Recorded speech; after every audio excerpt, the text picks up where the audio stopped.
I'm also pretty curious whether this can also be achieved in B2B.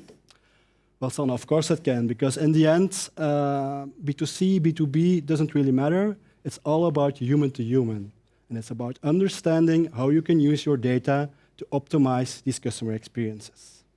And for B2B, I have a use case example I want to share of the telco industry, the telecom industry, where a telco operator is using artificial intelligence and machine learning to really decide the next best offer for their customers. So imagine you're starting up your own company, running your own business, Ray, and then what typically happens is that suddenly you get bombarded by these telcos with their B2B offer. Congratulations, Sanne, on starting your new business. Here is our list of 27 B2B products and services. Please choose what you want. But that's a very hard choice for you to make, right? Mm-hmm. Because you're new to B2B, you're unfamiliar with these offerings. You have a new company to start up, so you have tons of things on your mind and don't want to spend time figuring out all these differences. And last but not least, you have a lot of questions you want to have answered. Like, do I even need a B2B offer? Can't I just keep my existing B2C account? And if I switch, what about my family members whose phone number is currently linked to my B2C account? Same question for Netflix, will that still work? Yeah.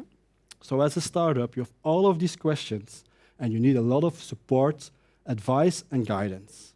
And it's a telco's job to meet your needs here.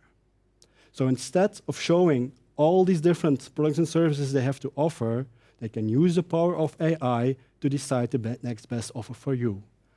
Based on the type of company you're starting, based on the location where you're located, fiber to the office available or not, and based on the industry in which you are active, they can use their data to say, look, Sanne, we know that companies similar to yours typically use these kind of products and choose this offering. And then you become the trusted advisor and you make a recommendation on a single offering which is best suited to your specific needs.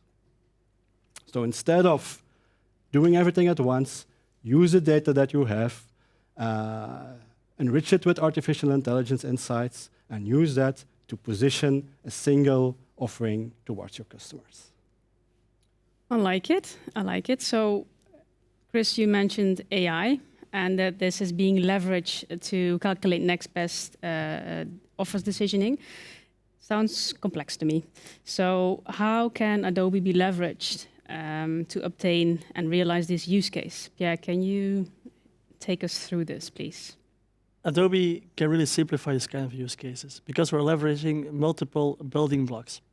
First one is Adobe Experience Platform, which is our foundation, our data foundation. That data foundation will be fed, like I said before, by multiple data sources, which can be the enterprise data sources you have in your company, but also the Experience Cloud products you already have.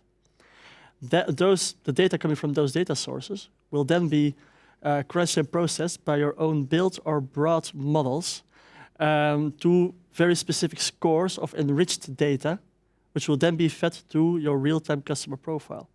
So your real-time customer profile will be extended by, for example, churn scores or propensity scores calculated on models that you've brought yourself into AEP or developed into AEP.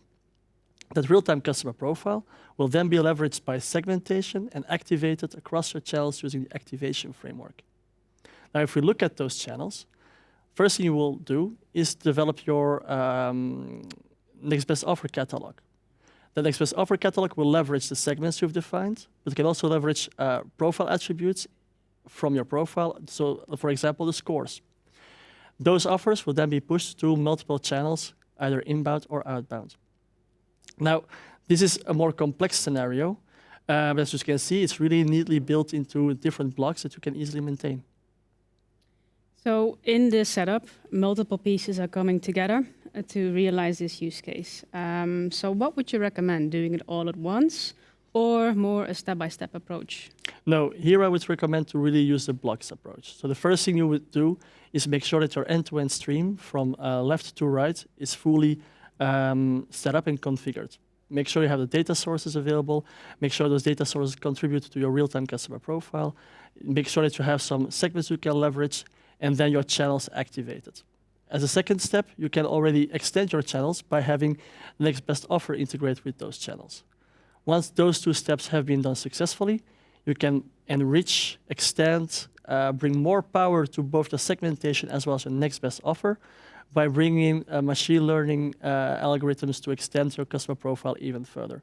So you can perfectly have multiple use cases leveraging multiple blocks of this entire architecture, while some of them are very extensive, but others can be very simple. I like it. I like it. And it's good to hear that in both B2C and B2B, multiple options are possible. So thanks for elaborating on this. You're welcome.